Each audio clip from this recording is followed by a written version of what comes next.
Welcome to this explainer. Let's just dive right into it. You know, when we picture tense, nail-biting moments in aviation, our minds usually go straight to dramatic mechanical failures, right? Like an engine blowing out or landing gear getting stuck.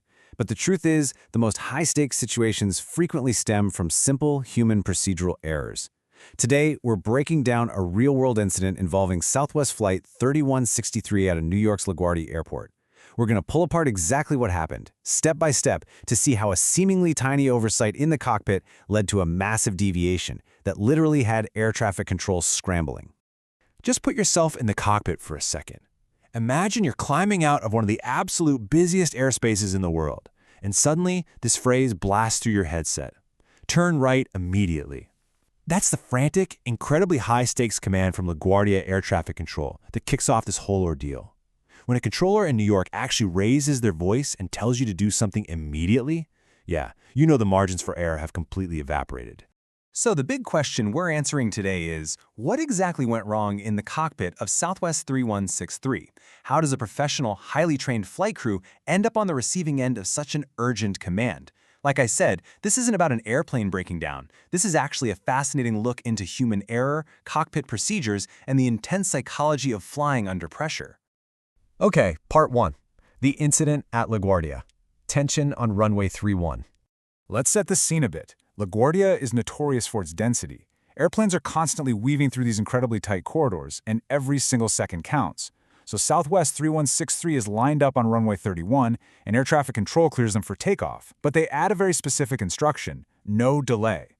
They're basically being rushed out to thread the needle. There's incoming traffic on runway 22, and the ground controller is essentially saying, hey, we need you out of here right now, do not waste a second. That initial rush absolutely sets a tense psychological tone for the crew before the wheels even leave the pavement. So they throttle up, they take off, and they hear this from the LaGuardia tower controller: nice job, contact departure. The tower controller is actually praising them. They successfully threaded the needle between the arriving aircraft and got off the ground super fast. But, and this is a big but, the tower controller entirely misses the critical navigational error the pilots are making at this exact moment. They're flying the totally wrong heading, but because they got off the ground quickly, they get a pat on the back. Well, that sense of relief doesn't last long at all. As soon as the flight is handed off to the next controller, departure control, the tone instantly flips. The departure controller looks at their radar screen and spots a massive error. They immediately realize the Southwest plane is flying straight, directly into danger, instead of executing a mandatory right turn. Which leads right to this pivotal moment. The departure controller gets on the radio and firmly tells the crew, you should not be runway heading off of the airport. In plain English, you can't just fly straight off runway 31. The controller is stepping in urgently because the crew is heading exactly where they shouldn't be. Moving on to Section 2, the departure clearance trap, paper versus computer. So how in the world did they make this mistake? There's this really clear, dangerous contrast between what the pilots had in their manuals versus what they were electronically assigned. The standard, printed procedure for runway 31 is called the LaGuardia 7 departure, and that tells pilots to fly straight at a heading of 314 degrees. However, the pilots receive a specific electronic pre-departure clearance right before the flight. For this specific departure, their electronic clearance almost certainly instructed an immediate right turn to a heading of 355 degrees. The pilots simply followed the standard paper book and completely missed the electronic update. This brings us to a crucial aviation procedure. According to experts like Captain Steve, preventing this requires a strict three-step routine. Step 1, you receive that electronic pre-departure clearance. Step 2, you load it into the aircraft's computer. And Step 3, which is honestly the most important part, both the captain and the first officer have to cross-reference the paper chart, the computer system, and their iPads. They literally have to verify line by line that all three match. If there's a right turn to 355 degrees in the computer, that overrides the paper chart.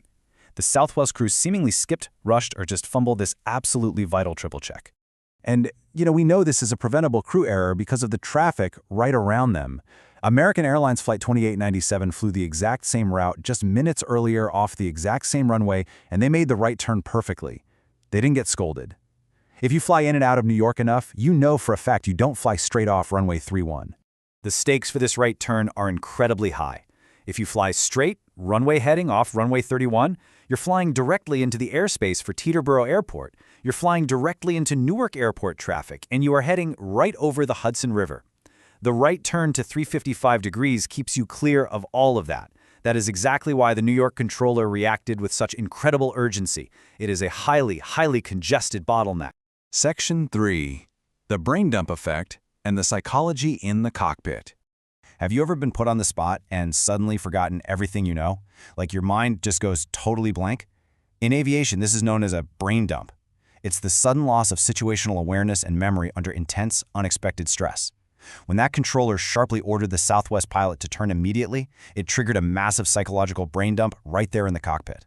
Instead of a crisp professional readback, the Southwest pilot gets on the radio and stutters, his brain is just completely frozen. He realizes he did something wrong, he's just been yelled at, and his cognitive load completely maxes out. This brain dump leads to cascading secondary errors. Because the pilot is so startled, he entirely forgets his own call sign for a moment. Then, when the controller gives him an instruction to climb to 15,000 feet, the pilot reads back 5,000 instead. It is a textbook example of how one single procedural error and the resulting stress from it can temporarily dismantle a pilot's ability to communicate even the most basic information.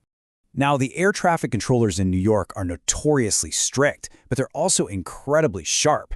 The controller catches the altitude readback error immediately and corrects it. Then, interestingly enough, the controller gives the pilot a lecture right there on the radio about New York airspace rules. He tells him you will never get runway heading off of 31 at LaGuardia.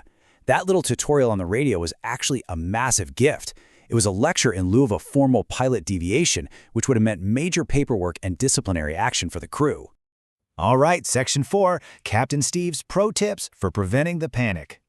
To make sure this kind of thing doesn't happen, whether you're flying a commercial jet or honestly just managing a high-stress environment in your own life, Captain Steve lays out these golden rules. First, eliminate pre-flight distractions. Second, as we discussed, triple-check all clearances across your paper, computer, and iPad.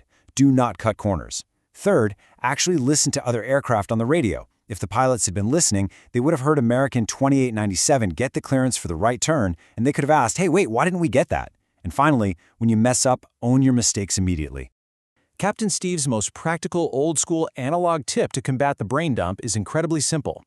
Literally write your call sign and your vital frequencies on a physical piece of paper in huge letters and stick it right in front of you on the yoke.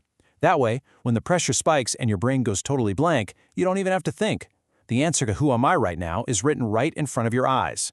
And to the Southwest crew's credit, they did follow that final golden rule. They got the plane turned, they corrected the altitude, and the pilot keyed the mic and just said, "Sorry about that." It's a complete surrender to the error. They owned up to it, they took the scolding, and they resolved the tension with air traffic control, ensuring the flight continued safely. This entire incident is just such a powerful reminder that complex systems rely on fundamental human checks. Whether you're navigating the highly congested airspace over the Hudson River or just managing a chaotic day at work, the principles are exactly the same. Check your data, minimize your distractions, and keep your most vital information right in front of you. So I'll leave you with this to think about. When the pressure is suddenly dialed up to 10, what's your strategy to prevent a brain dump? Thanks so much for joining me for this explainer. I really hope you found these insights as fascinating as I did.